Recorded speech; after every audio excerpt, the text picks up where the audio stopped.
As a church leader, your time and resources are limited. It's difficult to find discipleship and Bible study materials that are affordable, easily accessible, and high quality. But there is a way to equip the people in your church every day of the week without losing sleep. Welcome to Right Now Media, the world's largest library of video-driven Bible study resources, used by more than 20,000 churches, schools, and organizations. With a Right Now Media subscription, everyone in your church can access thousands of biblical resources for kids, couples, small groups, and more. Give your members access to great content, anytime, anywhere, on any device. And God specifically says, the way you think, that's not the same way I think. Equip and inspire everyone in your church beyond Sunday.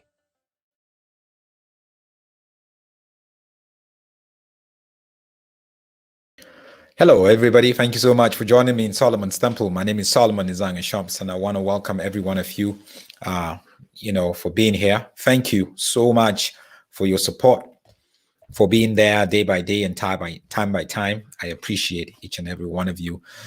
I hope you're doing very well, wherever you are, any part of the world that you are right now. I pray that the Lord will continue to bless you and bless your family and bless the works of your hands, that you would experience his peace like never before. So thank you so much. If you're here for the first time, I want to welcome you. Please check out our videos. There are other videos right here on the YouTube channel. Check them out and please view them. I'm sure you're going to find something interesting. And if you haven't subscribed yet, can I encourage you to subscribe right now to Solomon's Temple? Just go to the subscription and just, click on subscribe right away. And just so anytime we come live, you're going to be able to have access to what we do and also get some sort of notification. So you need to click on the notification button also, just so we can be together. But thank you so much for everyone who is here at this time of the day. Renai, he says, Shalom and good morning, Uncle Solomon and everyone. Yeah, you're the first today, all the way from Kuala Lumpur in Malaysia. Bongani is here. I hope you're from Kuala Lumpur, Renai. I just totally forgot, but I know you're from Malaysia. Zoe, great to have you here. Thank you, Princess. It's awesome to have you here. Asika from Botswana. Yeah, thank you for joining us. Makupani, Gustav from Makupani outside Pretoria there. Aminata, it's good to have you. She said, good morning, Uncle Solomon. I'm on my way to work. Wow. Please have a great day. May you be very productive and may you be fulfilled. Zoe said, we love you, Uncle. Thank you. Love you too.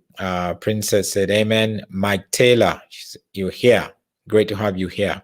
From Tanzania, Yolanda. Yolanda, it's been quite a few days. I hadn't seen you. Joseph from KE, Kenya, that is. Great to have you here.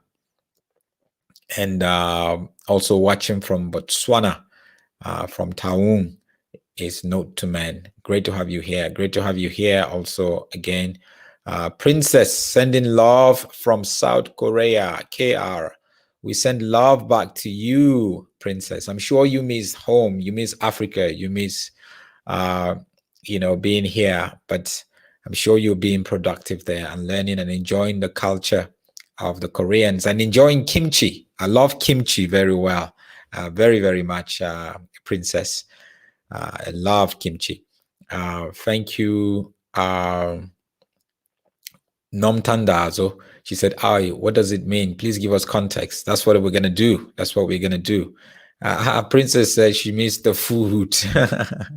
Indeed, the food is very different. The food between Koreans and Africa, very, very extremely, what we consume is different from each other. Thank you, Salvation Sepang, also from Botswana. We got quite a lot of people from Bots today. Got quite a lot of people from Bots today. Thank you. Thank you. Anyway, let me go straight into it and talk about church wedding not being biblical. So a lot of people, and I think there's a lot of conversation that has been going around wedding. As a Christian, which is the preferred wedding? Is it church? Is it when you go to a court? Is it when you go to the home affairs? Is it when you go to lawyers? Is it when you go to your family, your parents, your home, and have that kind of traditional wedding? You know, and it's important for us to look at it that way. And I'm glad that especially the last, generation or so, people who are like over 30 and in their 20s, and they've been asking those questions. And in South Africa, is actually becoming a big thing where you do a traditional wedding, and it's fine. My wife actually really wanted to just do traditional wedding and not have a white wedding, but because we had to do the traditional wedding like 4 hours away, I just felt, I've been in Johannesburg, South Africa for a long time. The white wedding is just to bring people together, just to have some sort of celebration, but we all have different perspective. There are some people that say, look, if you do not have a pastor join you in holy matrimony, it's not a wedding. Some people would say, if you do not get married in a white dress, in a suit and a tie, it's not a wedding. Some people would say, I'm talking about Christians here. Some people would say, if you do not get married in a church, some people, except you actually get married in a church, not even like a hall or whatever, it's not a wedding. That's why you see us in Africa, we get married in churches a lot. Okay, in South Africa, it's a bit different because there are wedding venues where everything can happen there. They have a chapel and all that. But in Nigeria, they want you to get married. If you're a member of the church, they actually want you to get married in the same church. The same church. Okay, maybe because it's cheaper. Maybe probably going to give you the church for free because you're a member. So if you get a venue, you probably have to pay for it and all that kind of stuff. But we all have different perspective. And every time we're trying to search for answers or what is the biblical way of doing it, not what is the Christian way of doing it, because the Christian way of doing it has so many interpretations. There's a way this denomination does it this way, that denomination that is that way, this pastor or this prophet does it that way, this church that is that way. So there are different interpretations. The church in Africa does it this way, the church in South America does it this way, the church in Europe does it this way. There are different interpretations. And a lot of these interpretations, our context, our environment, our culture affect those interpretations. Right? So there's this whole conversation going on. So before we even continue with this conversation, I want us to watch a video by Pastor Abel Damina. Pastor Abel Damina is one of these pastor who was sort of like a charlatan. A lot of things about him was fake, but he came out like he's legit, especially from his teachings around money, prosperity, gospel, and righteousness and all that. He was doing a lot of it that in a way that is very unbiblical until maybe I think the last 10 years or so, he totally flipped. So his teachings changed. So once in a while, he gets to say something that becomes controversial because it's not the norm. Not because it's not biblical per se, but it's not the norm in an African context, in a Nigerian context. So he ruffles a bit of feathers. I think he has lost a couple of relationships with some of these bishops and pastors because of that. And for him, it's such a joy to be released from deceiving people using scriptures and now proclaiming the truth. So there's this video that came out.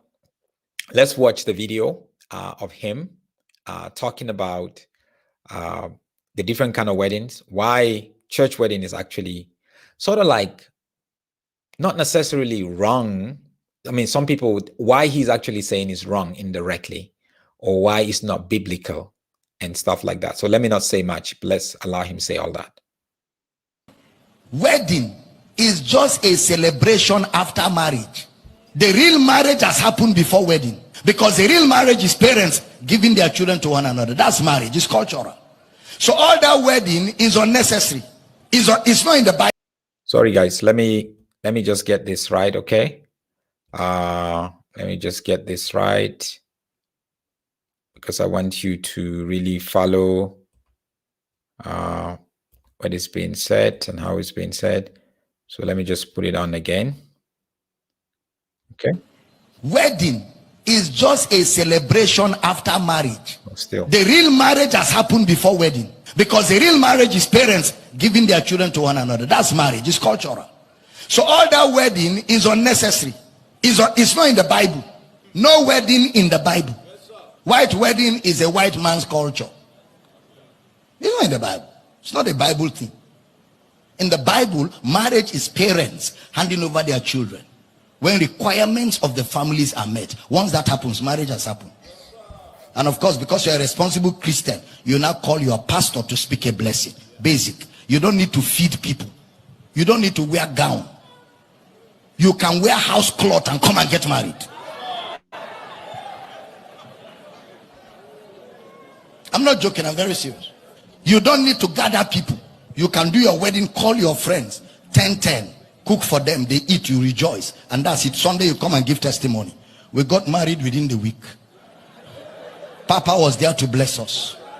And if Papa was not there, Pastor Praise was there, or my district pastor was sent by the church. They blessed us. It was a wonderful wedding. We were just 15 in number. Praise God. Because the social distancing. So we couldn't take more than 15. You're a young man that wants to start life and you want to spend 2 million for wedding. You don't have sense. The school fees your father paid in school was wasted. You need to go back to the village and refund the fees. You don't have money to start life. Then you are spending 2 million in wedding. 2 million can set up a good business for you if you have sense. And that's why people get married and for 1 year they are still paying debt. So their marriage started with bitterness and anger. Everybody is angry because when there is debt to pay and no money to eat, there will be tension in the house. That love will suddenly finish. Who sent you? And most times it's the sisters. I want white wedding. Me too, I want to dance. I want to dance. If I don't dance, I will never be normal. I will never be normal. I must dance. All my friends are waiting. They are all waiting for me. I must put my picture on Facebook. Facebook must see my picture. If I don't put my picture on Facebook, I can never be normal. Who knows you on Facebook? Facebook is for faceless people. People you don't even know. You want to impress them. And you want to make your young man to be broke to impress Facebook. You know, if for Facebook you don't need wedding, no. You don't need to borrow a gown, call a photographer. You don't know. You can enter a housing and look for one corner and snap and put New York. Last week in New York. Who will confirm it? How will they confirm it? No, it's a question. How will they confirm it? Are there no green trees in New York? Is there no sand in New York? Cannot look for somewhere in Lagos, snap different places, put New York, Japan, China, and then somebody will see it and die of jealousy. For picture you snap in Lagos, just because you put New York, Japan, and China. Vanity upon vanity. All is vanity. Am I making your life easy? My yoke is easy. My yoke is easy. My sister, let the brother marry you like that. You people should just gather inside my office. I bless you. Then give him time, 2 years, 4 years, 5 years. When he has balanced financially and he has made money, you can call the whole of Nigeria from president down to come and join, do your marriage and don't eat your future today in a bid to impress people, because people can never be impressed. So if you borrow for wedding, is it for the work of God? If you borrow to bury the dead, burial, all of us in the family have to give 200,000. I don't, but I want to just go and borrow. I can be paying small for 1 year. You borrow to bury the dead, yet you cannot borrow to give to the work of God. The work of God is much more a righteous cause, much more than burying the dead. The dead man is gone. He doesn't know you buried him in that fashion. He's not aware. You're the only one that is aware. So I wanted to actually bring this to your attention, and it's very interesting perspective that he brought up. And first, you have to understand that he's not saying that you shouldn't have You shouldn't get married in church. He is actually standing in the place where you're saying, no, we must have this big wedding. No, we must have a wide wedding. No, we must invite people. We must borrow money to have a wedding. We must spend so much money to have a wedding, to impress people, to invite everybody. Actually, my wife was like, no, that wide wedding, we should have saved the money. That would have paid for our house. Would have gone a long way in paying for our house. And it's the truth. But I'm the kind of person, I'm very relational, so I love to see people together and you're celebrating and all that. So let's create memories. But what are your reasons? That's what he's saying. Let's watch this video from actually start to finish and just try to talk about it a little bit again. Wedding is just a celebration after marriage. The real marriage has happened before wedding. Okay. Wedding is just a celebration after marriage, right?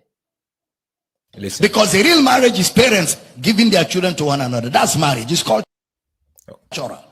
So all that way. Okay. When does a marriage happen? When does a marriage happen? Here, from what he is saying, marriage happens when the parents agree, they give their daughter, they give their son, the two families join together. That's when marriage happens. So he's saying what happens in church is just a celebration and maybe a blessing by the pastor. Let's go to scriptures. In scriptures, where does a marriage happen? If you look at it, especially in the Old Testament where there's a lot of weddings, between children of Abraham, or we've seen Joseph, or we've seen Rachel, and all these guys getting married. When did it happen? It didn't happen in a church setup, did it? Then we can say, well, they didn't really have church or whatever. So what does that say about us? How did we get to a place where we took the totality of marriage and made it a church issue? The authority of marriage should rest on the family, on the parents,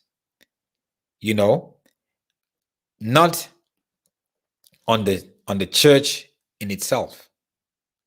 You get what I'm saying? So the authority should rest there. Yes, it's two people coming together, and before God, they made a covenant. And that is very important. When two people agree to be married, they have made a covenant with God. They have made a covenant with God. And the families, they will go to their families, their parents, because the parents are the number one witness. And obviously, the pastor would also be a number one, would also be a witness, or the church would also be a witness. I understand where he's coming from totally. I think he's coming from a place where there is an obsession within our context and and with us today, where I need to get married in church. I need that wide wedding. And sometimes we even spiritualize it. We make it look like without the white wedding, the wedding is actually not a wedding biblically, but that is not true. Two people can go get married somewhere with one person as long as they got the consent of their parents. So when did we take away the authority of the real authority? Actually, I even want to say it, to add to what he says, the spiritual authority to getting married rests on the parents after the two people have agreed to get married.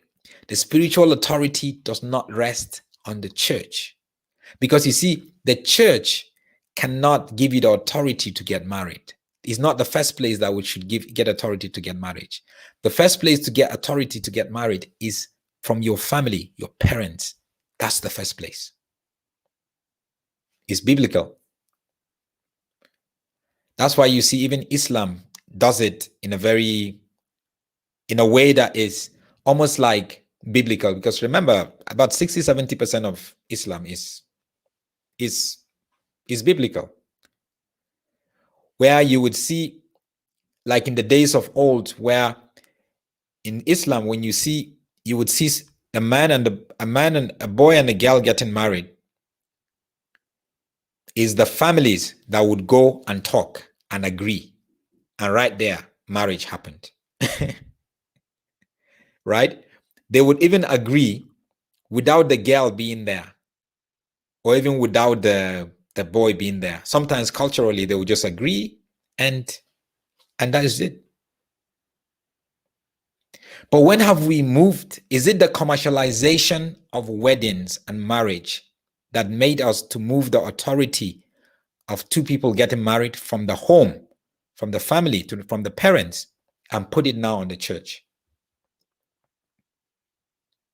Is it because of the commercialization?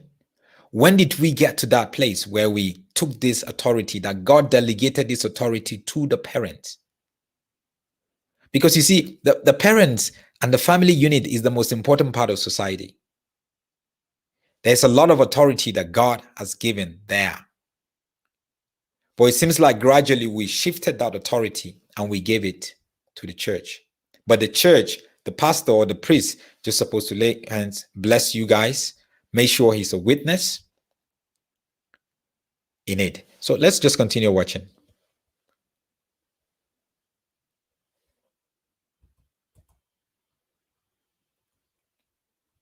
Okay.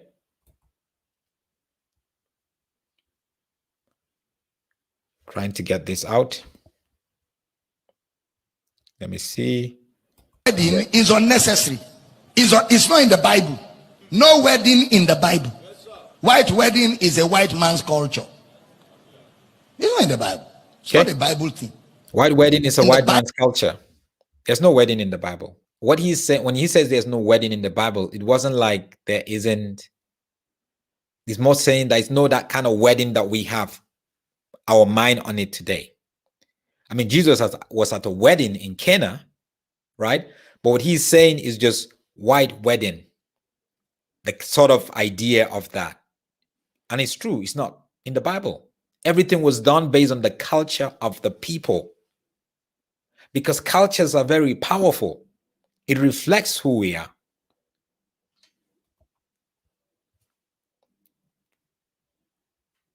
Okay?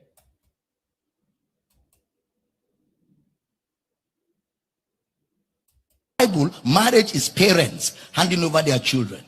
When requirements of the families are met, once that happens, marriage has happened. And of course, because you're a responsible Christian, you now call your pastor to speak a blessing. Basic. You don't need to feed people. You don't need to wear gown. You can wear house cloth and come and get married. Simple. I'm not joking, I'm very serious. You don't need to gather people. You can do your wedding, call your friends, 10-10, cook for them, they eat, you rejoice, and that's it. Sunday you come and give testimony. Yeah. We got married within the week. Papa was there to bless us. And if Papa was not there, Pastor Praise was there, or my district pastor was sent by the church. They blessed us. It was a wonderful wedding. Yeah. So the people that come to the wedding, they become witnesses. That's what it is. So we you see, God works, like I said, God works in cultures, in different contexts, and that's just the way that it is. But for us to say that white wedding is a must, and I'm not against us borrowing from other culture. I'm not against us celebrating, taking from other cultures and making it part of our culture. No, that's the way culture evolves. We learn from each other, and it's fine. But when we insist, because the white wedding itself is a traditional wedding for Europeans. It's a traditional wedding for them, a white wedding. And I'm glad that across Africa, from Ghana to Nigeria to South Africa to Zimbabwe, Zambia, a lot of younger people now begin to say, no, we all want to have a traditional wedding, the African way, and it stops there. And that has actually become big. And we've seen actually it's become a big market now. Because that's where the marriage happens. That's where the marriage happens. When the father and the mother, in South Africa, when you pay lobola, when the other family of the girl accepts the lobola, the bride price, marriage, boom, it happened. So now it's now left for you to decide how you want to celebrate it. Do you want to put tent on the street by your house and invite people? Do you want to celebrate it the same day? Do you want to celebrate it the next day, the next week? Or do you want to go to church and have a white wedding That's just a celebration, but don't make that the marriage. Don't make that the marriage. Let's watch and see what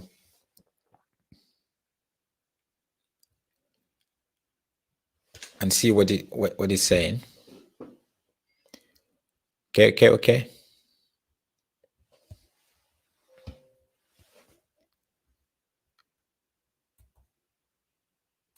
We're just 15 in number. Praise God. Because there's social distancing. So we couldn't take more than 15. You're a young man that wants to start life and you want to spend 2 million for wedding. You don't have sense. The school fees your father paid in school was wasted. You need to go back to the village and refund the fees. You don't have money to start life. Then you are spending 2 million in wedding. 2 million can set up a good business for you if you have sense. And that's why people get married and for 1 year they are still paying debt. So their marriage started with bitterness and anger. Everybody is angry because when there is debt to pay and no money to eat, there will be tension in the house. That love will suddenly finish. Who sent you? And most times it's the sisters. I want white wedding. Me too, I want to dance. I want to dance. If I don't dance, I will never be normal. I will never be normal. I must dance. All my friends are waiting. They are all waiting for me. I must put my picture on Facebook. Facebook must see my picture. If I don't put my picture on Facebook, I can never be normal. Who knows you on Facebook? Facebook is for faceless people. People you don't even know. You want to impress them. And you want to make your young man to be broke to impress Facebook. You know, if for Facebook you don't need wedding, no. You don't need to borrow a gown, call a photographer. Yeah. So it's making good point there. How we've made it a bit of a status. You don't know. You can enter a housing and look for one corner and snap and put New York. You know, so it's made it a bit of status. No, you want status. You want it to be this way. You want it, and we have to be careful. Status for what? And I'm not against you enjoying or spending money and having a great wedding. But if you don't have the money, don't stress yourself. It's as simple as that. If you have to borrow the money to go into debt to do that, or you as a woman, if you have to push this guy to go and get money where they shouldn't be getting money from, that's not just on. We have to simplify it. We're starting a life. We have to simplify it as much as possible. If you don't have the resources, don't stress yourself. Am I making your life easy?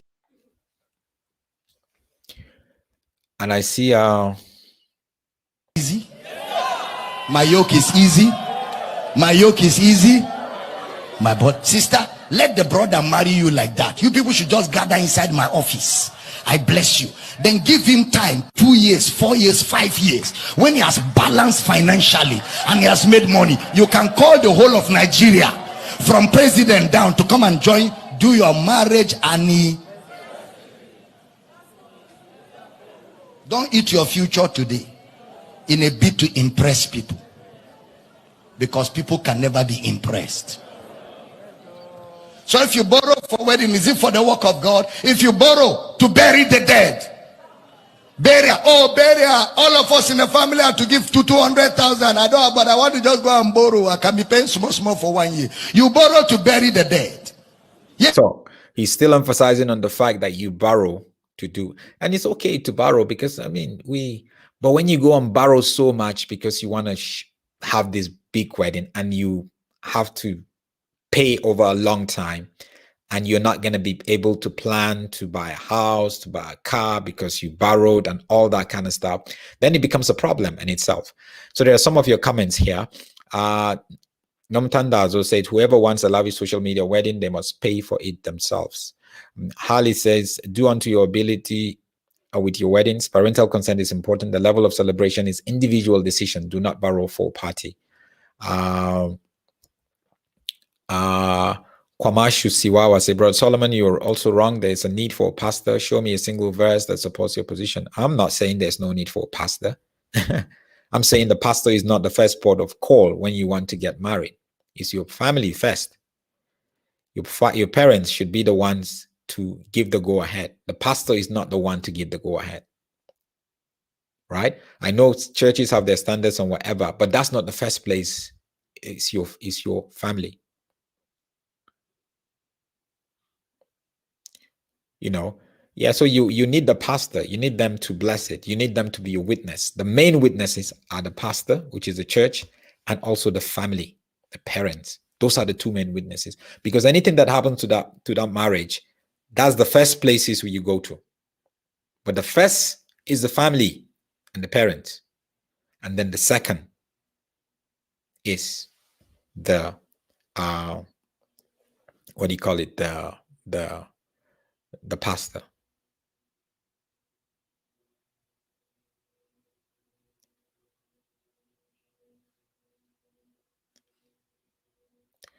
So we have Pen is saying church wedding shouldn't be a must. Namtandazo says, I had less than 12 people at my wedding 16 years ago. Do not say, giving the authority of marriage to pastors has caused more harm than good. These pastors, after blessing the marriage, go as far as dominating the home. Some have gone as far as committing adultery. You know, a lot of things happen. Joseph says he's speaking about the modern day commercialized functions in the name of a wedding. What we call a wedding today and all its embellishments is actually a Victorian wedding, not a Christian. I agree. Miracle Joy says, white wedding is not my culture. We choose to do traditional wedding, which is okay for us since 25 years. Haley says, some churches like Winners Chapel insist on white weddings. No, I think it's wrong. Not even I think. It's wrong for churches to insist that you have to have a white wedding. You decide the kind of wedding that you want to have. As long as you have your parents' consent, you have the blessings of the church, it's fine. Ali says, I got married on a Thursday 16 years ago. Even though we had all the money, we were less than 15. Parental consent is key. Indeed, I agree with you. Beyond Redemption said, very true, Solomon. We also had a small celebration after the meeting of our elders and pastors came to bless, and we got married. And we will be having our white wedding later, maybe 2 years from now. Simple. No pressure. No pressure. Bourne says, the move or shift can be traced to colonialism and missionary activities. A church wedding is the white man's traditional wedding. Yeah. So there are so many other comments here. Edwin Green says, the wedding is absolutely the affairs of the family, nothing to do with your pastor. Nomtandazo says, if you go the court route, parents need to give consent, invite God and sign. Timothy Zaka says, I agree with you, Uncle Solomon. The first point of contact are the parents.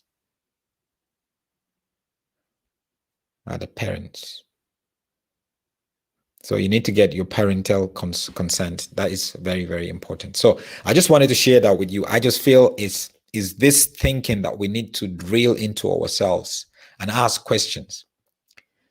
You know, maybe we can redo. We don't have to throw away everything. It's not saying we throw away white wedding, but in the list of priorities and importance, where does white weddings fit in? Is that the first? No, we shouldn't be the first. We're Africans.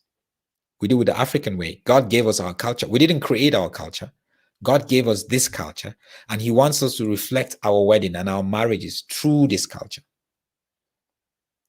As long as we are committed, we're faithful, we have a covenant before him, it's okay. As simple as that.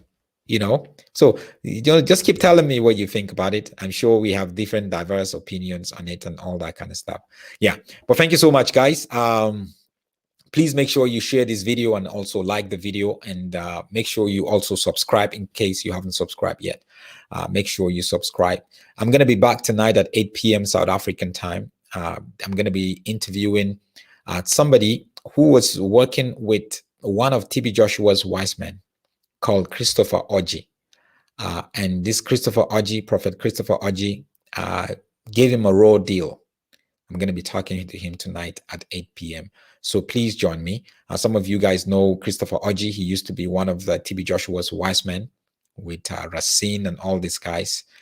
So we're going to be just hearing his experiences tonight at 8 p.m., which is really a very raw deal, way that one shouldn't treat somebody else. So please join me later tonight. Don't forget to subscribe to Solomon's Temple. See you later, and God bless.